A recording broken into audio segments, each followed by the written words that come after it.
Hello there, Romans here and welcome to my next music review.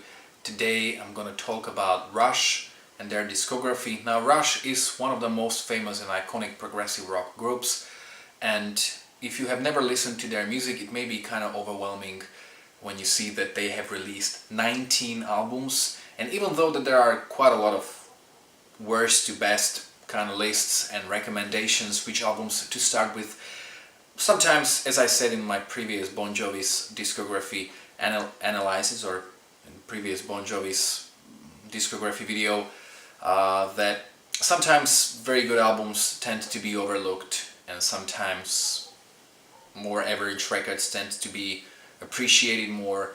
So I decided to analyze Rush's discography. This is part one of a three-part video. So in this video I'm gonna talk about their 70s records, so everything they released from 1974 to 1978.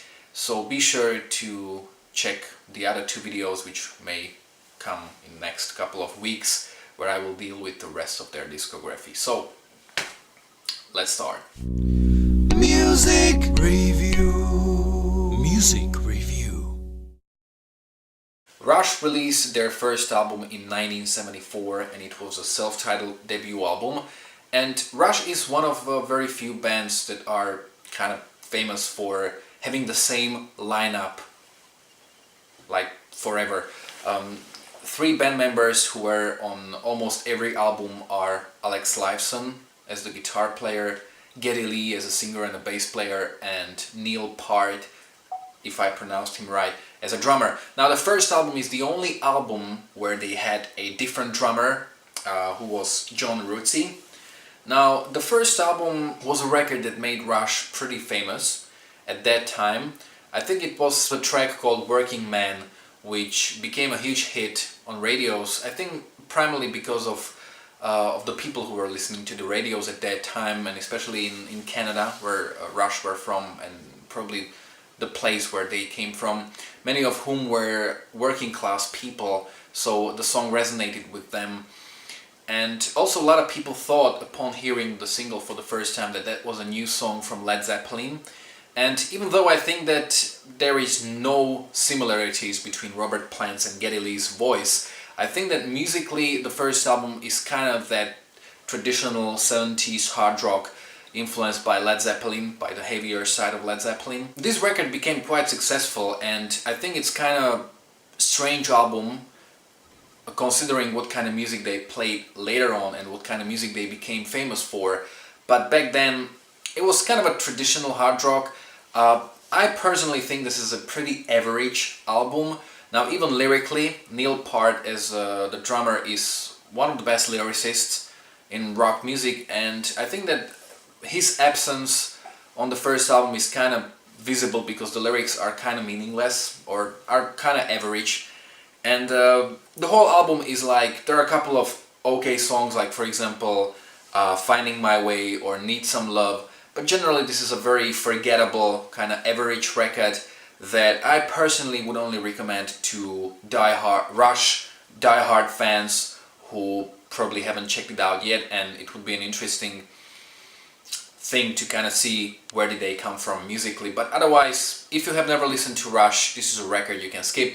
For me, 5 points out of 10. Now, in 1975 they released the second album called Fly By Night, which still continued that sort of a hard rock tradition as the first album, but it's much more technical. I think that Rush, even in the early stages of their career, showcased a huge technical abilities to play, which is demonstrated in songs like Anthem, which is a really great hard rock song. Same goes to the song called Beneath, Between and Behind. I like some uplifting 70s songs, like for example the title track Fly By Night for me is just that kind of signature 70s song, and the same goes to the song Making Memories. I like that this album also showed traces of what Rush would become for later on in a song By Tor and the Snow Dog, which is a something around 9 minutes long song which tells a story, and it's a first kind of real progressive track they wrote. It's still very innocent, like they were not really that sure how to do that, but it's like seeing somebody who will eventually become successful reaching for the top. for the first time, and it's actually a pretty cool song. And I also love a ballad called Rivendell, which is, I think, influenced or inspired by Lord of the Rings, and it's one of the most unique Rush songs because they use acoustic guitar with nylon strings, which is something I think they've never done later on. So it's a very nice ballad. I think that Fly By Night is a very good album. It's a huge improvement over the first album, and unfortunately I think this album tends to be a little overlooked. So probably not a good starting point for the band if you have never listened to them, but this is definitely a great album. If you go through their discography, if you listen to the albums either I or anyone else recommends you, this is an album I would definitely recommend if you become a Rush fan. So for me, 8 points out of 10. The second album is really pretty awesome. Now, in the same year they released the third album called Caress of Steel, which was the first album where they really reached into those progressive waltzes, if I can say it like that. So it was like, the whole album is like the two worlds, the hard rock of the first two albums plus the progressive world where they were trying to get, and those two worlds were trying to collide. There are a couple of okay songs, like for example Bastille Day or Lakeside Park, which are both pretty good, but even the second track called I Think I'm Going Bold is a song where the riff is exactly the same as the riff of the song In the Mood from the first album. I mean, to use something you have already done before just on the third album is kind of problematic.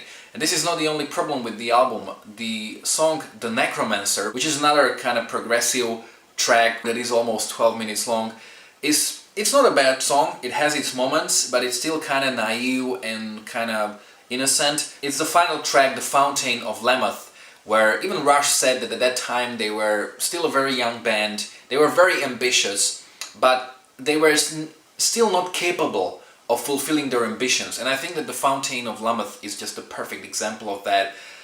It's a 20-minute song that really feels like just 4 different songs put together without too much logic. There are some good, some strong moments, especially the part 3 is pretty cool. I think that Rush were one of the bands that influenced Iron Maiden because it kind of reminds me of the Rime of the Ancient Mariner, but generally this is a very average album.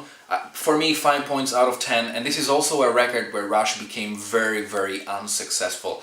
When they had a tour supporting Carriers of Steel, it was a tour where they played for really, literally just a few people because people were not going to their concerts, and even label actually threatened them to drop them out of the label because they were not making any money or they were not making enough money. You know, the first album was pretty successful, Fly By Night was still kind of successful, but Carriers of Steel was a big failure, and the label gave them an advice: go back to the music you played on the first album.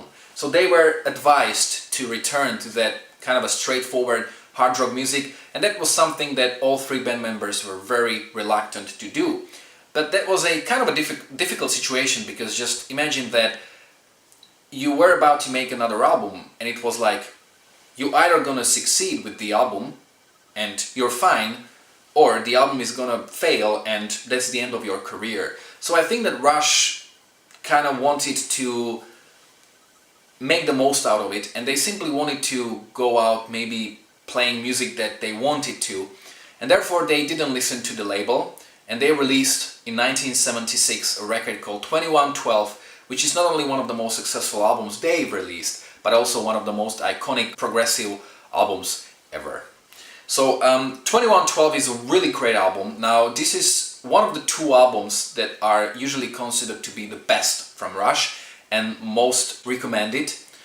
The album is like divided into 2 parts. This is because of the format it was released on. So the LP had side A, side B. So side A is made entirely of the title track 2112, which is a 20-minute long epic song. It's one of the best songs I've heard in the progressive genre. It's just such an epic song, and it is built in such a great way. There's so much logic, and it's a really masterpiece of a song. I would very strongly recommend listening to this song with the lyric sheet in front of you because the story is really great, and I think that the whole experience of the song is just that stronger if you listen to or if you read the lyric sheet.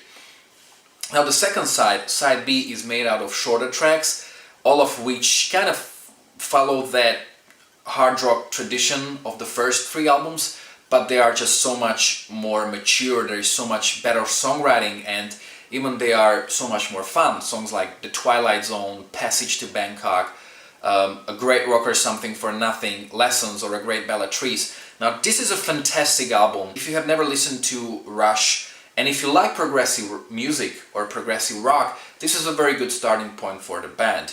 If you don't, you may want to check the other video where I will deal with their 80s stuff, which is slightly more accessible. I have no problems giving this album 10 points out of 10. When you say Rush, most people will say they are a progressive band.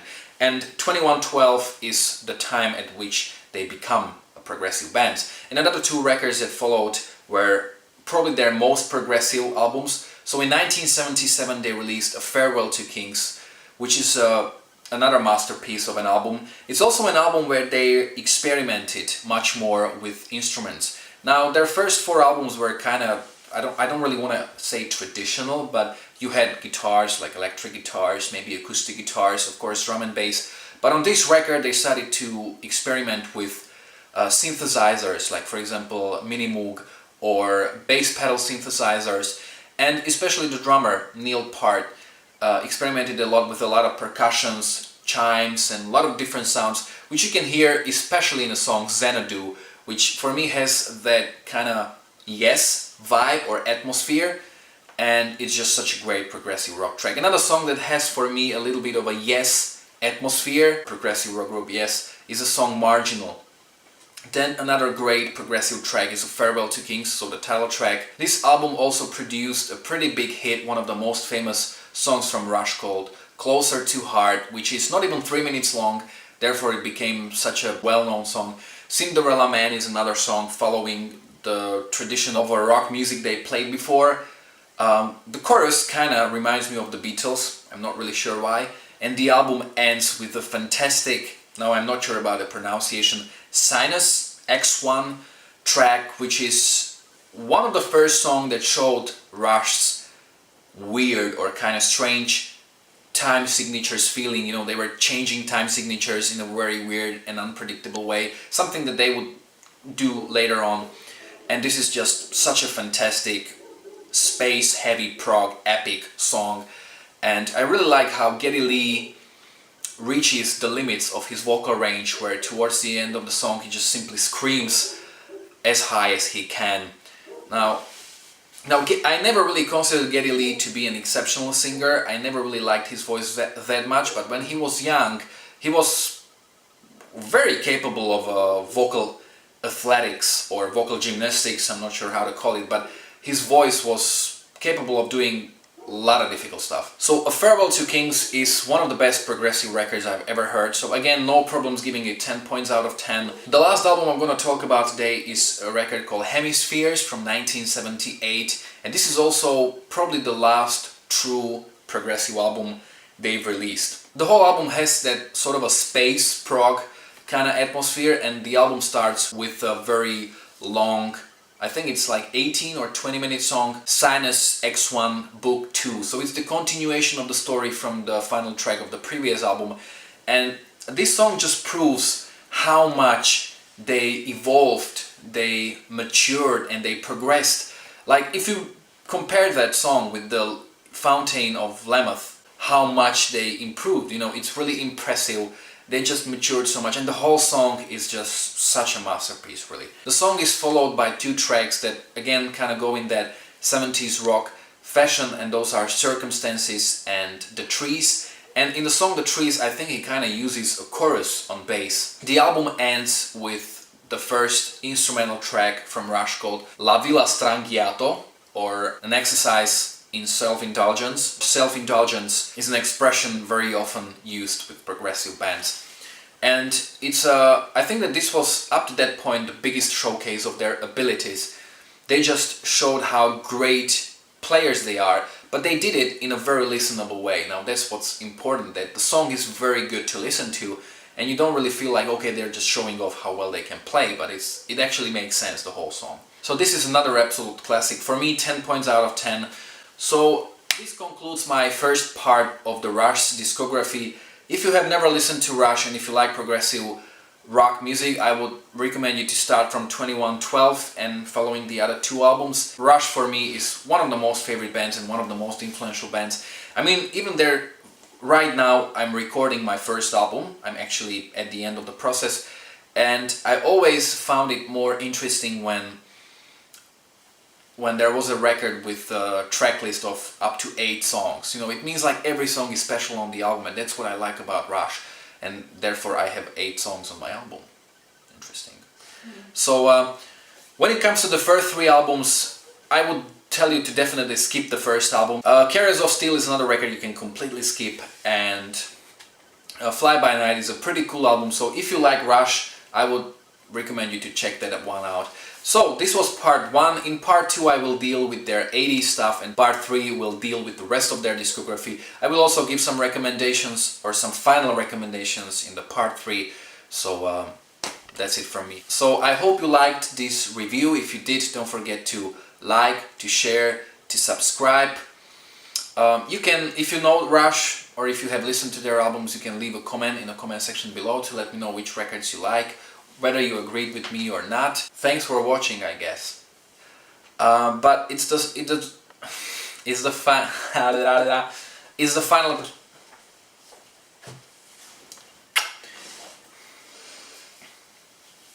You'll see. Part 3 will What is